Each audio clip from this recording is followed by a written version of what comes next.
There are many pleasures in life, and I'm here to tell you there's nothing more deeply satisfying than the perfect roast potato, with a shatteringly crisp shell and a fluffy inside. And I use a secret weapon of ingredient for ultimate crispiness, which I'm about to uncover.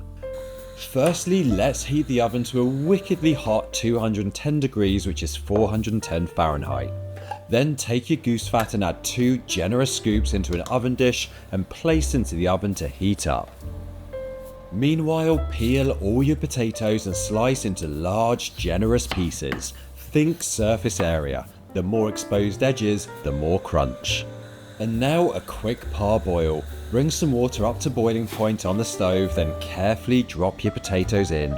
Boil for just 4, maybe 5 minutes until the skin just begins to feather but still firm at the core. Then carefully drain them completely, then add the potatoes back into their original saucepan. Now sprinkle over our secret ingredient, semolina, for the ultimate crunch. Throw in some fresh rosemary, put the lid on and bash the hell out of them. Shake them, rattle them, listen to that sound.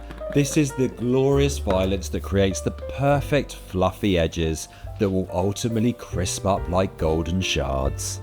And now for the moment of truth. Pull the roasting dish out of the oven, listen to that fat singing.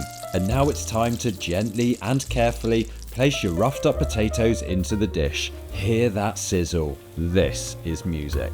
Ensure every single craggy bit of potato is lovingly coated in that shimmering goose fat. Back they go in the oven for about 45 minutes to an hour, but you must tend to them by turning them every 15 minutes. After the cooking time, you're looking for a deep, bruised gold with a mahogany sheen. And there they are, glistening, golden, perfect. And if, like me, you feel life's too short for a mediocre roast dinner, you might want to follow me for more recipes.